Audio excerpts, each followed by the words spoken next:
Hello everyone, welcome to ITS classes education for all.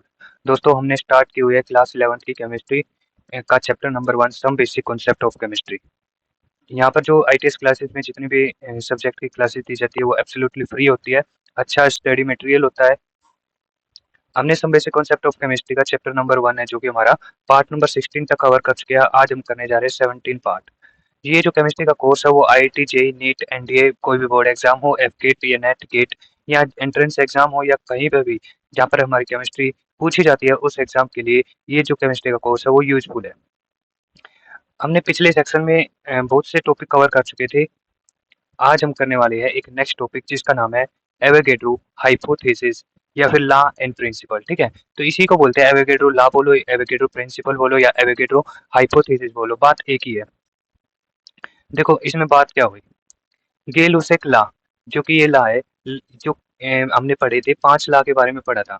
ठीक है, जो केमिकल कॉम्बिनेशन के 5 लॉ थे उसमें ये 5th लॉ था गेल-लुसेक लॉ। ठीक है, वो क्या कहता है, gas combine in simple ratio by volume. ये कह रहा है भाई कोई भी गैस होगी उसके अंदर जो भी मॉलिक्यूल होंगे या फिर एटम होंगे वो कंबाइन करेंगे किस में, सिंपल रेशियो में कंबाइन करेंगे। और जो उनका वॉल्यूम होगा ना, ठीक है, वॉल्यूम भी जो कंबाइन करेगा ना वो भी सिंपल रेशियो में ही होगा। ठीक है, मैंने एग्जांपल दिया था कि भाई जैसे H2 का प्लस Cl2 का ये रिएक्शन करके क्या बना रहा था, 2HCl बना रहा था। ठीक है, तो ये वाला एग्जांपल दिए थे, यहाँ 1 वॉल्यूम था, यहाँ 1 वॉल्यूम था, यहाँ 2 वॉल्यूम था। तो इसका रेशियो क्या था, 1:1:2 था। ठीक है, इस इनका पूरी रिएक्शन का वॉल्यूम का रेशियो। तो यही बता रखा था कि भाई ये जो 5 वाला क्या बताता है कि ये वाला क्या होगा, सिंपल रेशियो में होगा उसका वॉल्यूम। ठीक है, अब डाल्टन एटॉमिक थ्योरी आई इसके बाद, उसने क्या बताया कि भाई एलिमेंट्स होंगे ना combine in simple ratio by atom. जो एटम होंगे एलिमेंट्स के वो कंबाइन करेंगे और कंबाइन करके एटम क्या बना देते हैं, मॉलिक्यूल बना देते हैं। क्या बना देते हैं, मॉलिक्यूल बना देते हैं। अब वो मॉलिक्यूल किस रेशियो में होगा, जो एटम का रेशियो होगा ना वो भी किस में होगा, सिंपल रेशियो में होगा। ठीक है, तो दोनों बात हमने देख ली कि भाई डाल्टन एटॉमिक थ्योरी बता रही है कि भाई जो एटम होंगे वो भी सिंपल रेशियो में है और जो ये वॉल्यूम है वो भी सिंपल रेशियो में है। गैस के अंदर, यहाँ पर सॉलिड या लिक्विड के अंदर लगा सकते हैं। ठीक है, तो ये कह रहा है भाई कुछ ना कुछ रिलेशन तो होगा इनमें, एटम्स में और वॉल्यूम में कुछ ना कुछ रिलेशन तो होगा। तो इसका क्या मतलब, means relation between them volumes and atom. इसका मतलब क्या है भाई, वॉल्यूम और एटम के अंदर कुछ ना कुछ रिलेशन है। इसलिए तो ये क्या आ रहा है हमारे पास, इनका रेशियो दोनों का दोनों सिंपल रेशियो आ रहा है। ठीक है, तो आगे ये पता करने के लिए एक बर्जेलियस नाम के क्या थे, हाइपो साइंटिस्ट थे। ठीक है, उन्होंने एक हाइपोथेसिस दी। देखो हाइपोथेसिस का मतलब होता है एक विचार होता है। ठीक है, मतलब कि कोई भी चीज हम खोज कर रही है, डिस्कवरी कर रही है, उसके पहले हम क्या करते हैं, एक स्टेटमेंट देते हैं, विचार देते हैं वहाँ पे। ठीक है, जब वो हाइपोथेसिस या विचार अ, हम अपनी ओर से बनाकर देते हैं और एक्सपेरिमेंटल तरीके से देते हैं। ठीक है, अगर वो जो विचार है या फिर हाइपोथेसिस है वो अगर प्रूव हो जाती है या फिर सभी के लिए वो क्या होती है, सभी चीज़ों में वो अप्लाई हो जाती है। यूनिवर्स के अंदर जितनी भी चीज़ है उसके अंदर अप्लाई हो जाती है, तो हम उसको क्या बोल देते हैं, लॉ बोल देते हैं या फिर प्रिंसिपल बोल देते हैं। ठीक है? तो ये हाइपोथेसिस लॉ या प्रिंसिपल तो नहीं बन पाई। क्यों नहीं बन पाई? क्योंकि इनकी स्टेटमेंट में एक छोटी-सी गड़बड़ी आ गई थी। ठीक है? उसने क्या बोला, देखो इसके पहले स्टेटमेंट पढ़ लेते हैं। ये जो साइंटिस्ट थे बेrzelius, उन्होंने क्या हाइपोथेसिस दी, ये क्या विचार दिया इसने? इसने बोला equal volume of all gases. ठीक है, मतलब कि गैस जितनी भी गैस है उनका कुछ ना कुछ वॉल्यूम तो होगा। ठीक है, ठीक है, वो मतलब कि ऑल गैसेस का मतलब एक कोई भी गैस ले लो। ठीक है, मतलब कि ऑल का मतलब भाई सब में अप्लाई होना चाहिए ये वाला रूल। ठीक है, तो इसने क्या बोला भाई जितने भी यहाँ पर एनवायरनमेंट में गैसेस होती है ना उसको क्या करो, उसका वॉल्यूम देखो। ठीक है, वो किसके इक्वल होगा, इक्वल नंबर ऑफ एटम्स। ठीक है, ये क्या बोल रहा है कि भाई जितना वॉल्यूम होगा ना गैस का उसके अंदर उतने ही क्या होंगे, एटम होंगे। ठीक है, ये वाला ला ये बोल रहा है, ये वाले हाइपोथेसिस इसने ये बताया कि भाई जितना उसका वॉल्यूम होगा उतना ही उसके अंदर एटम होंगे। ठीक है, परंतु कंडीशन क्या रहनी चाहिए, सिमिलर रहनी चाहिए। टेम्परेचर भी सेम रहना चाहिए और प्रेशर भी सेम रहना चाहिए जब हम एटम को काउंट करें जब भी और वॉल्यूम को काउंट करें जब भी। ठीक है, तो ये कह रहा है भाई जो कंडीशन क्या रहनी चाहिए, सिमिलर रहनी चाहिए। ठीक है, परंतु जब इसने एक्चुअल में प्रैक्टिकल करके देखा या फिर हम क्या कहें कि भाई इसको एक्सपेरिमेंटल करके देखा, एक हमने लिया हाइड्रोजन, एक लिया Cl और दोनों क्या बना रहे हैं, HCl बना रहे हैं। ठीक है, तो इसका हमने वॉल्यूम देखा, इसका तो 1 वॉल्यूम लिया हाइड्रोजन का, क्लोरीन का वॉल्यूम वॉल्यूम लिया। अब जो HCl बन रहा है ना वो 2 वॉल्यूम बन रहा है। ठीक है, इसका मतलब देखो ये जो एटम निकालते हैं ना वो उसको क्या करते हैं, जब भी हमारा वॉल्यूम होता है ना उसको क्या कर देते हैं, 2 से डिवाइड कर देते हैं। ये मैं बाद में बताऊंगा, जब मॉलिक्यूल का समझेंगे ना तब समझ में आ जाएगा। ये जब हम कंप्लीट कर लेंगे ना पूरा तब समझ में आ जाएगा ये क्यों लिया मैंने हाफ। ठीक है, तो अभी के लिए क्या करो, इसको समझने की ट्राई करते हैं कि भाई हाफ एटम ले लिया हमने, क्या करते हैं 2 से डिवाइड कर देते हैं। जितना वॉल्यूम है उसको 2 से डिवाइड कर दो उतना एटम। ठीक है, तो 1/2 एटम, यहाँ भी 1 वॉल्यूम है तो 2 से डिवाइड करेंगे 1/2 एटम। और यहाँ भी, यहाँ क्या 2 है तो 2 से डिवाइड करेंगे तो यहाँ क्या बन जाएगा, 1 कंपाउंड मिल जाएगा। ठीक है, हमें पता है अभी एटम और एटम कंबाइन करके क्या बना देता है, कंपाउंड बना देता है। डाल्टन एटॉमिक थ्योरी थी ना, उसकी थ्योरी इसके हाइपोथेसिस से मैच नहीं कर रही थी। क्यों नहीं कर रही थी, ये कह रहा है भाई जो डाल्टन एटॉमिक थ्योरी कहती है कि भी कोई भी एटम होगा ना उसको कभी भी क्या नहीं किया जा सकता, तोड़ा नहीं जा सकता, यानी कि काटा नहीं जा सकता। मतलब कि इसने बोला भाई एटम है, एटम को इसने बीच में से काट दिया। ठीक है, मतलब ये हाइड्रोजन एटम है, हाइड्रोजन एटम को बीच में से काटा तो ये क्या बन गया, हाफ हाइड्रोजन एटम बन गया। ठीक है, ये कंबाइन कर रहा है, परंतु ऐसा तो कभी पॉसिबल हो ही नहीं सकता। हाफ एटम तो कभी पॉसिबल हो ही नहीं सकता, एटम तो क्या होगा, पूरा ही होगा भाई। ठीक है, एक एटम तो होना ही चाहिए। ठीक है, हाफ एटम कभी भी पॉसिबल हो ही नहीं सकता, जैसे हाफ हाइड्रोजन बोल दिया तो ये तो पॉसिबल है ही नहीं। ठीक है, तो इसने जो ये एटम वर्ड यूज किया ना, इसने अपनी हाइपोथेसिस में एटम वर्ड यूज किया, वो डाल्टन एटॉमिक थ्योरी से क्या हो कर रहा था उसके रूल को। तो इसने ये जो एटम वर्ड लिया ना, इसने गलती कर दी भाई, पूरी स्टेटमेंट थी ना, पूरी हाइपोथेसिस थी वो पूरी की पूरी बिगाड़ दी इसने। ठीक है, वैसे इसने जो मेहनत की भाई ठीक थी कि भाई इसने इक्वल वॉल्यूम और इक्वल एटम बोल दिया बस। इसमें एटम की जगह अगर ये मोलिक्यूल बोल देता ना तो इसकी बात बन जाती, तो इसका नाम आ जाता कि भाई इसने ये हाइपोथेसिस थी। तो आगे ये वाला जो था ना, इसने एटम बोल दिया तो ये क्या कर रहा था, ये इसकी डाल्टन एटॉमिक थ्योरी से कॉन्फ्लिक्ट कर रहा था। ठीक है, कॉन्ट्राडिक्ट कर रहा था या इसको अपोज कर रहा था कि भाई हाफ एटम तो कभी हो ही नहीं सकता, तो हाफ एटम किस तरीके से कंबाइन कर रहा है। इसका कहने का मतलब क्या था, हाफ तो हाइड्रोजन और हाफ क्लोरीन एटम, ये दोनों कंबाइन करके एक HCl बना रहा है, ऐसा बोल रहा था। ठीक है, परंतु ऐसा तो कभी पॉसिबल हो ही नहीं सकता। ठीक है, ठीक है, अब आगे चलते हैं भाई। एक साइंटिस्ट थे इटालियन के एवोगैड्रो। ठीक है, और अनदर इटालियन साइंटिस्ट थे, उन दोनों ने मिलकर या फिर उन सभी ने मिलकर क्या किया, पहले तो इसने एटम को और मॉलिक्यूल को अलग अलग किया। ठीक है, एटम की डेफिनेशन अलग दी, मॉलिक्यूल की डेफिनेशन अलग दी। ये बोल रहे हैं भाई एटम क्या है, एक स्मॉलेस्ट पार्टिकल है एलिमेंट का।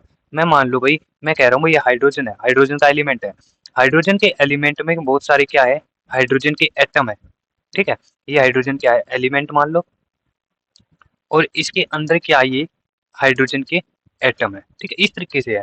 ठीक है, तो ये कह रहा है भाई जो एटम है ना वो स्मॉलेस्ट पार्टिकल है किसका, एलिमेंट का। ठीक है, take part in chemical reaction, वो ये जो एक्टिवेट करते हैं ना कि पूरा एलिमेंट। ठीक है, पूरा एलिमेंट भी कर सकता है, परंतु इसकी मेनली चीज क्या होते हैं, वो जो एटम होते हैं ना वो रिएक्शन में पार्टिसिपेट करते हैं, केमिकल रिएक्शन में। ठीक है, और वो जो एटम है मे और may not be independent existence. ठीक है, या फिर इंडिपेंडेंट एग्जिस्ट कर सकते हैं या फिर नहीं भी कर सकते। ठीक है, ये कह रहा है जो एटम है ना वो इंडिपेंडेंट एग्जिस्ट कर भी सकते हैं और भाई कर भी नहीं सकते। मतलब कि कुछ एटम होंगे जो इंडिपेंडेंट एग्जिस्ट करेंगे। लाइक एग्जांपल ले लेते हैं, हम ले लेते हैं भाई, हीलियम भी नहीं, हम ले लेते हैं कार्बन का ले लेते हैं। ठीक है, कार्बन इंडिपेंडेंट एग्जिस्ट कर सकता है। ठीक है, या फिर और एलिमेंट देख लेंगे। ठीक है, परंतु कुछ एलिमेंट क्या है, इंडिपेंडेंट एग्जिस्ट नहीं कर सकते, जैसे एच,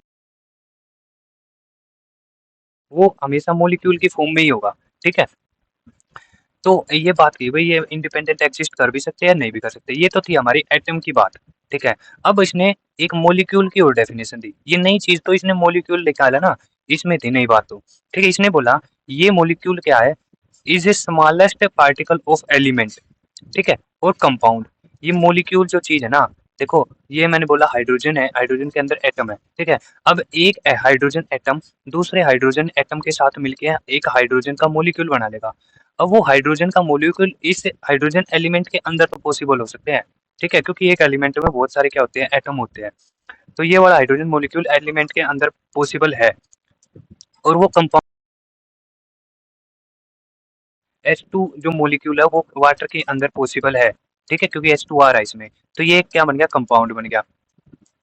तो वो कह रहा है भी जो ये मॉलिक्यूल है ना वो इंडिपेंडेंट एग्जिस्ट कर सकते हैं।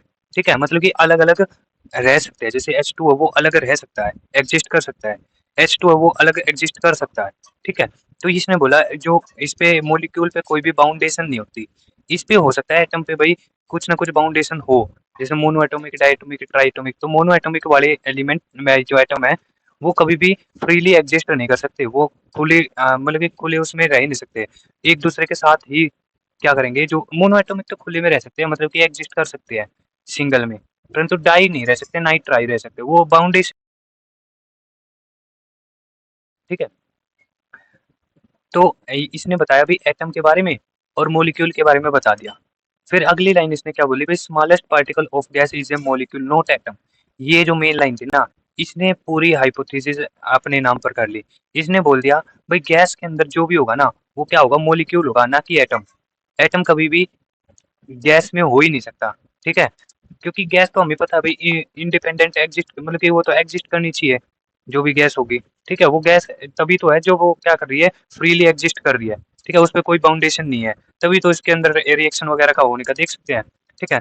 तो अब चलते हैं इसकी हाइपोथेसिस पे। जब इसने सुधार करके उसी में क्या बोला कि एवोगैड्रो हाइपोथेसिस क्या बोलती है भाई, equal volume all gases contain equal number of molecule। इसने क्या बोला कि भाई equal volume of all gases, ये कह रहा है भाई जितनी भी गैसेस होगा ना, मतलब कि सभी गैसेस में से एक गैस ले लो, हम कोई भी गैस ले लेते हैं, उसका इक्वल वॉल्यूम किसके बराबर होगा, इक्वल नंबर ऑफ मोलिक्यूल, मतलब कि जितने उसके अंदर मोलिक्यूल होंगे उतना ही उसका वॉल्यूम होगा। या फिर बोलूं मैं कि भाई जितना वॉल्यूम उस गैस का होगा उतने ही नंबर ऑफ मोलिक्यूल इसके अंदर होंगे, ठीक है। अब बात करते हैं आगे। Now it become law and principle from hypothesis because it follow all the gases। ये कह रहा भाई ये वाला जो लॉ था ना वो सभी गैसेस पे फॉलो कर रहा था, इसलिए इस वाले हाइपोथेसिस को हमने क्या नाम दे दिया, लॉ एंड प्रिंसिपल। तभी तो बनी, इस हाइपोथेसिस से ही बनी। इसने भी एक विचार ही दिया था, ठीक है, पहले तो उस वो प्रूव होगी तो वो क्या बन गई, एक लॉ या प्रिंसिपल बन गया, ठीक है। आगे चलते हैं, एक वही एग्जांपल ले लेते हैं हाइड्रोजन और क्लोरीन का, ठीक है। हाइड्रोजन और क्लोरीन का एग्जांपल लिया जब हमने, यहाँ पर भाई Cl है, देखो ये गलती होगी थोड़ी, यहाँ पर क्या Cl है, तो हाइड्रोजन प्लस क्लोरीन क्या बना रहा है, HCl बना रहा है, ठीक है। अभी अभी मैंने बताया भाई एक तो हाइड्रोजन गैस है वो क्या होगी, हाइड्रोजन एटम फ्रीली एग्जिस्ट नहीं कर सकता, वो बाउंड होगा, ठीक है, मतलब कि एक मॉलिक्यूल की फॉर्म में ही होगा हमेशा। और एक क्लोरीन वो भी मॉलिक्यूल की फॉर्म में होगा, ये क्या बनाती है, HCl बना देगा एक, ठीक है, 2 मोल ऑफ HCl बना देगा। तो इसमें अगर क्या 1 यहाँ पर क्या 2, ठीक है। तो इसको एक बार देख लो, यहाँ पर इस तरीके से लिख लेना, ठीक है, यहाँ 2 लिख लो, यहाँ 2 लिख लो, यहाँ यहाँ भी 2 लिख लो। तो यहाँ पर वॉल्यूम देखा जाए, यहाँ कितना वॉल्यूम है, 1 वॉल्यूम, यहाँ कितना वॉल्यूम है, 1 वॉल्यूम इसका, और यहाँ कितना वॉल्यूम है, 2 वॉल्यूम है, ठीक है। तो इस तरीके से देखना है, ठीक है। तो इसका जो मॉलिक्यूल की बात करें, पहले तो उसने क्या लिया, एटम लिया, ठीक है, पर एटम तो गलत निकल गया, ठीक है। अब क्या करते हैं, मॉलिक्यूल लेते हैं। तो हाफ मॉलिक्यूल और हाफ मॉलिक्यूल, ठीक है। मैंने बोला था ना कि भाई इसको क्या करो, वॉल्यूम को 2 से डिवाइड कर दो, तो वहां पर हम उतने ही क्या लेते हैं, एटम या मॉलिक्यूल लेते हैं। यहाँ पर मॉलिक्यूल कितना ले रहे हैं हम, 1, इसको 2 से डिवाइड कर दिया 1 को, इसको भी 2 से डिवाइड कर दिया, इसको 2 से डिवाइड कर दिया, ये हाफ मॉलिक्यूल आ गया, इसको 2 से मॉलिक्यूल, ठीक है। तो यही बता रहे भाई N molecule to N molecule, इसी तरीके से आया ये, ठीक है। तो ये क्या किया मैंने, इसका हाफ हाफ तो कर दिया। अब कह रहा भाई हाफ एट हाफ मॉलिक्यूल क्या कर सकता है, एग्जिस्ट कर सकता है, ठीक है। हाफ मॉलिक्यूल कैसे एग्जिस्ट करेगा भाई, एक जो मॉलिक्यूल है H2 है, ठीक है, वो किससे बना है, हाइड्रोजन से और हाइड्रोजन से। अगर मैं इस मॉलिक्यूल का हाफ कर दूंगा तो क्या बचेगा, हमारे पास हाइड्रोजन बचेगा। अब हाइड्रोजन तो एक पूरा एटम ही हो गया ना, ठीक है। तो इसका मैंने क्या किया, एक बॉन्ड ही तोड़ा है बस, ठीक है, पर हाइड्रोजन के एटम को नहीं तोड़ा, ठीक है। तो ये वाला ना इस तरीके से प्रूव हो जाता है, ठीक है। तो हाफ मॉलिक्यूल कहता है, अभी हाफ मॉलिक्यूल तो एग्जिस्ट कर सकता है, परंतु हाफ एटम एग्जिस्ट नहीं कर सकता। तो यहाँ पर तो हाफ मॉलिक्यूल है, तो ये तो एग्जिस्ट कर सकता है। ये क्या कर रहा था, डाल्टन एटॉमिक थ्योरी को भी क्या कर रहा था, कॉन्ट्राडिक्ट नहीं कर रहा था, ठीक है। तो इसकी बात भी रखते हुए डाल्टन एटॉमिक थ्योरी की, भाई हमने एटम का हाफ नहीं किया, हमने किसका हाफ किया है, मॉलिक्यूल का हाफ किया है, ठीक है। तो यही बता रहा भाई एक मॉलिक्यूल ऑफ हाइड्रोजन, जो एक मॉलिक्यूल ऑफ हाइड्रोजन में कितने एटम होते हैं, 2 हाइड्रोजन एटम होते हैं, ठीक है, यही बात लिखी हुई है, ठीक है। तो अब मेरे हिसाब से समझ में आ गया होगा कि भाई हमने हाफ क्यों लिया था यहाँ पर, ठीक है। तो हाफ मॉलिक्यूल और हाफ मॉलिक्यूल क्या बना रहे थे, एक मॉलिक्यूल बना रहे थे इसका, तो ये रिएक्शन हमारे पास हाइड्रोजन है, एक हमारे पास हाइड्रोजन है, ये है हाइड्रोजन का मॉलिक्यूल, ठीक है। एक हमारे पास Cl है और एक हमारे पास Cl है, ठीक है। एक ये क्लोरीन का मॉलिक्यूल हो गया। अब यहाँ पर क्या बना रहा है, एक हाइड्रोजन का और एक क्लोरीन का, इस तरीके से मॉलिक्यूल बना रहा है। और उसके कितने मोल बन रहे हैं, 2 हाइड्रोक्लोरिक एसिड यानी कि HCl बन रहे हैं। कैसे बने, यहाँ बीच में से टूटा और ये बीच में से टूटा, ये वाला क्लोरीन इसके साथ में कंबाइन हो गया और ये वाला इसके साथ कंबाइन हो गया, ठीक है। या तो मैं 2 HCl लिख लूँ या फिर मैं ऐसे लिख लूँ एक HCl प्लस एक HCl, बात तो एक ही है ना। तो मतलब दोनों मिलके क्या बना रही है, HCl ही बना रही है, ठीक है। तो सीधा सा मैं क्या लिख लूँ, 2 HCl ही लिख लेता हूँ, ठीक है। तो वही पूरा ये ला इसको क्या कर रहा है, एक्सप्लेन कर रहा है। अब मुझे लगता है अभी समझ, ठीक है। अब बात करते हैं इसके एप्लीकेशन की। एवोगैड्रो हाइपोथेसिस की कुछ ना कुछ एप्लीकेशन तो होगी, अगर स्टेटमेंट दिया है, ला दिया है, प्रिंसिपल दिया है, ठीक है। तो अब बात करते हैं एप्लीकेशन की। Avogadro application of Avogadro law. पहली एप्लीकेशन क्या कहता है भाई, calculation of atomicity of elementary gases. जो भी एलिमेंट्री गैसेस होती है उनकी क्या बता देता है, एटोमिसिटी बता देता है, ठीक है। अब बात करते हैं भाई एटोमिसिटी है क्या चीज, ठीक है। क्या बात करते हैं कि एटोमिसिटी है क्या चीज।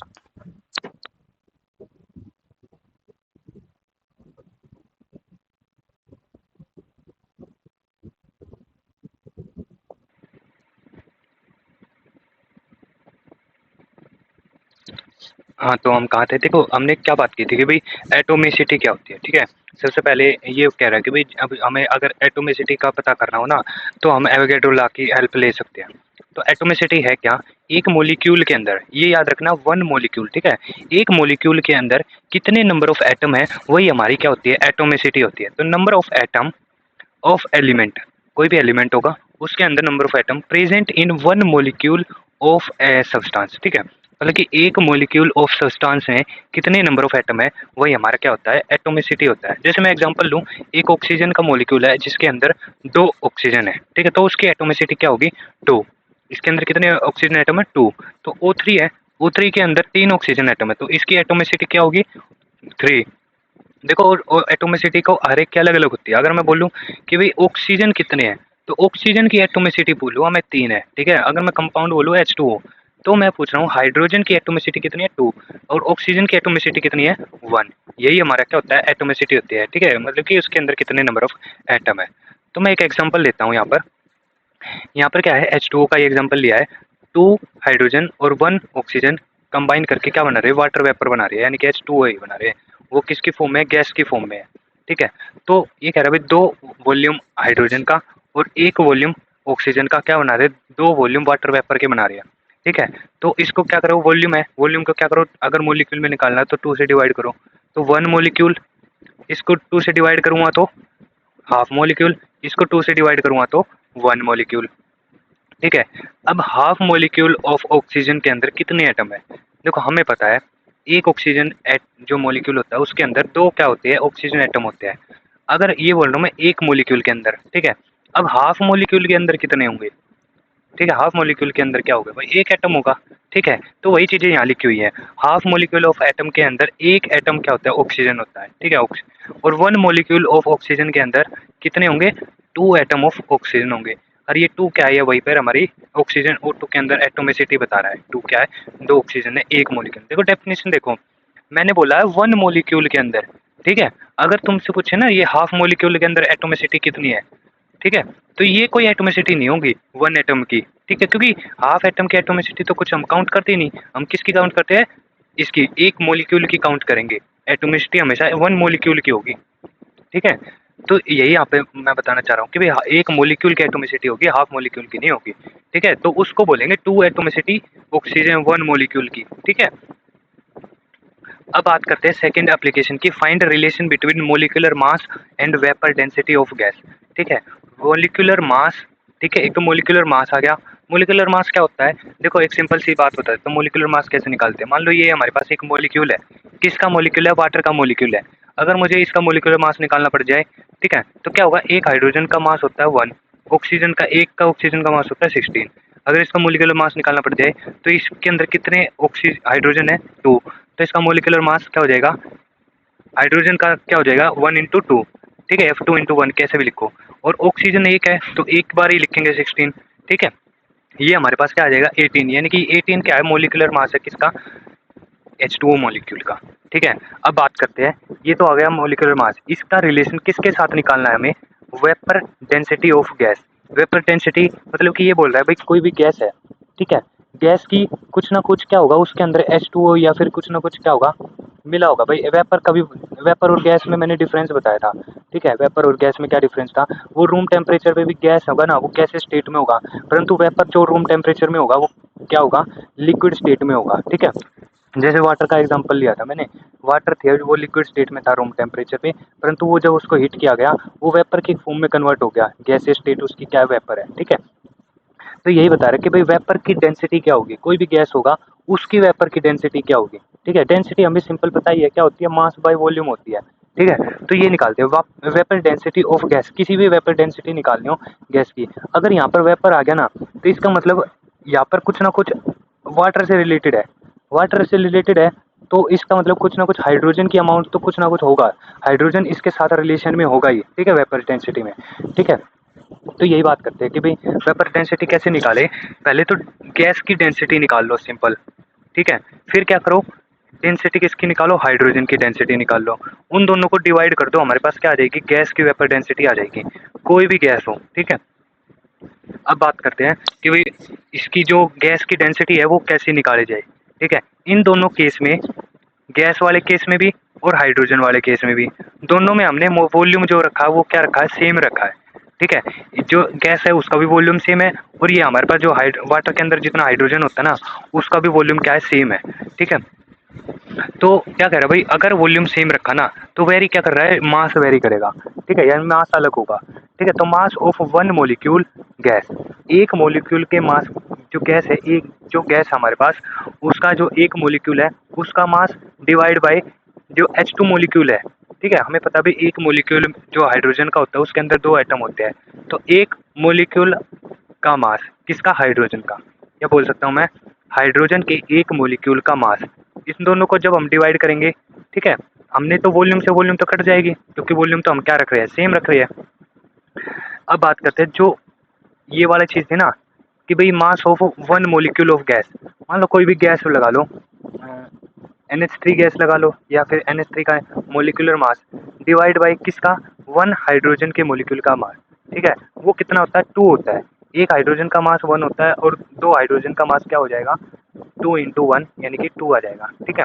तो वही लिखा हुआ है, डिवाइड में क्या आ जाएगा, 2 आ जाएगा। और यहाँ पर कोई भी गैस ले सकते हैं, यहाँ पर NH3 ले लो या फिर कोई भी ले लो, वाटर ले लो, ठीक है।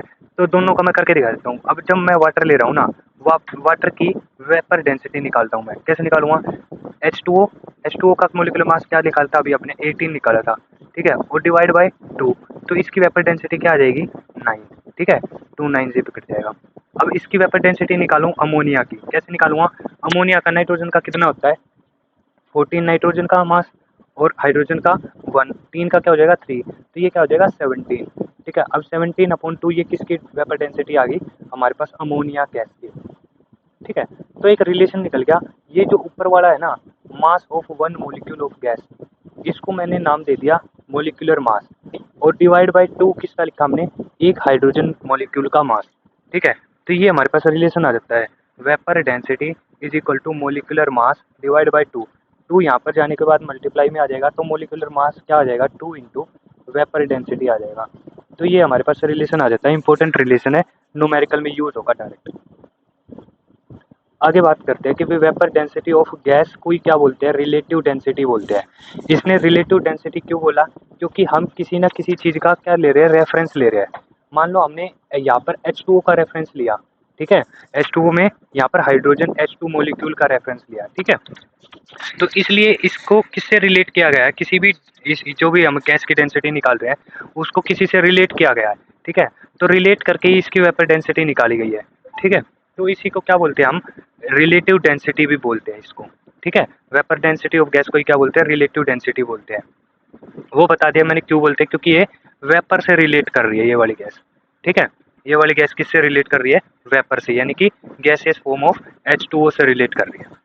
अगला जो एप्लीकेशन है वो क्या है, find relation between mass and volume of gas. Gas का जो मास है और वॉल्यूम है उसको किस तरीके से क्या कर रहा है, रिलेट कर रहा है, या फिर इनके बीच में रिलेशन कैसे निकाला। ठीक है, हमें पता है भाई, अभी अभी पढ़ के आया, मोलिकुलर मास किसके इक्वल होता है, 2 इंटू वेपर डेंसिटी के बराबर होता है। ठीक है, अब वेपर डेंसिटी को हम कैसे लिख सकते हैं, जैसे हमने ऊपर लिखा था। देखो ये मैंने क्या किया यहाँ पर, जो 1 लीटर था ना, जो हमने क्या लिया था, वॉल्यूम ऊपर सेम लिया था, जैसे मैंने यहाँ बताया था कि भाई हम यहाँ पर मास मास ले रहे हैं। ठीक है, यहाँ पर हमने क्या किया, वॉल्यूम को सेम कर दिया। तो अब कह रहा भाई, जब हमने वॉल्यूम को सेम कर दिया ना, यानी कि मान लो हमने 1 लीटर गैस ले रहे हैं, 1 लीटर गैस ले रहे हैं। ठीक है, 1 लीटर गैस का वॉल्यूम कितना है, यानी कि मास कितना है, 1 लीटर गैस का मास कितना है, यानी कि अगर मैं बात कहूँ डेंसिटी क्या होती है, मास अपॉन वॉल्यूम। ये यही बात कह रहा है कि भाई डेंसिटी को ही लिखा हुआ है पूरा ऊपर, ये पूरी क्या लिखी हुई है, डेंसिटी लिखी हुई है। यानी कि 1 लीटर वॉल्यूम में, अगर मैं मान लो 1 लीटर वॉल्यूम मान लेता हूँ, उसके अंदर कितना मास है, तो ये पूरी एक डेंसिटी तो हो गई। ठीक है, अगर ये बात करूँ मैं नीचे वाले की, कि भाई हाइड्रोजन गैस है, हाइड्रोजन गैस के नीचे यहाँ पर क्या है, 1 लीटर हाइड्रोजन गैस लिया है, उसका कितना मास है। ठीक है, यही तो क्या है, डेंसिटी है किसकी, हाइड्रोजन मोलिक्यूल की। अब हमें पता है कि भाई जो मास ऑफ 1 लीटर ऑफ हाइड्रोजन जो गैस होती है, उसका जो मास होता है वो क्या होता है, 0.089 होता है। ठीक है, तो ये वाली चीज़ हमारे पास पहले से ही कैलकुलेट की हुई है, और इसको 2 से क्या करेंगे, डिवाइड करेंगे, तो हमारे पास 22.4 आ जाएगा। ठीक है, और वो मल्टीप्लाई किसका आ जाएगा, ये ऊपर वाली चीज़ एज इट इज उतार लो, mass of 1 litre of gas at STP. STP क्या है यहाँ पर, स्टैंडर्ड टेम्परेचर एंड प्रेशर है। ठीक है, मतलब कि कंडीशन हम क्या रख रहे हैं, सेम रख रहे हैं, टेम्परेचर भी सेम रख रहे हैं और प्रेशर भी सेम रख रहे हैं। ठीक है, तो गैस लिए हमने, कोई भी गैस लिए, वो कितना वॉल्यूम उसका 1 लीटर है, उसका मास कितना होगा, ये हमें कैलकुलेट करेंगे। किस तरीके से, देखो ये हमारे पास एक फॉर्मूला आ गया कि भाई मोलिकुलर मास को एज इट इज उतारते गए, वो किस में होगा, ग्राम में। वो किसके बराबर होता है, मास ऑफ 22.4 लीटर। देखो इसको, ये 1 लीटर है, 1 लीटर जब इससे मल्टीप्लाई होगा 22.4 से, तो यहाँ पर हमारे पास क्या आ जाएगी, 22.4 लीटर की क्या आ जाएगी, गैस आ जाएगी। अब मैं पूछ रहा हूँ कि भाई ये जो मोलिकुलर मास निकालना अगर हमें, तो वो कैसे निकाला जाए। अगर तुम क्या निकाल दो, 22.4 लीटर जो गैस है उसका मास निकाल दो ना, तो हमारे पास मोलिकुलर मास के बराबर आ जाएगा। तो ये भी एक इम्पोर्टेंट फॉर्मूला या फिर एक इम्पोर्टेंट रिलेशन निकल गया। ठीक है, तो ये आगे यूज होगा मोल कॉन्सेप्ट में। तो ये जो मोलिकुलर मास है ना, इसी को हम क्या बोल रहे हैं, ग्राम मोलिकुलर वॉल्यूम, या फिर जीएमवी ला बोल रहे हैं। क्या, जीएमवी ला, इसी को बोला जाता है कि भाई मोलिकुलर मास है वो mass of 22.4 litre of gas के बराबर है। ठीक है, तो आज का सेशन हम रखते हैं यहीं तक, आगे आने वाले लेक्चर में आगे के टॉपिक को कवर करेंगे। अगर चाहे ये वीडियो अच्छी लगी है तो चैनल को सब्सक्राइब कीजिए, लाइक कीजिए और शेयर कीजिए। Thank you.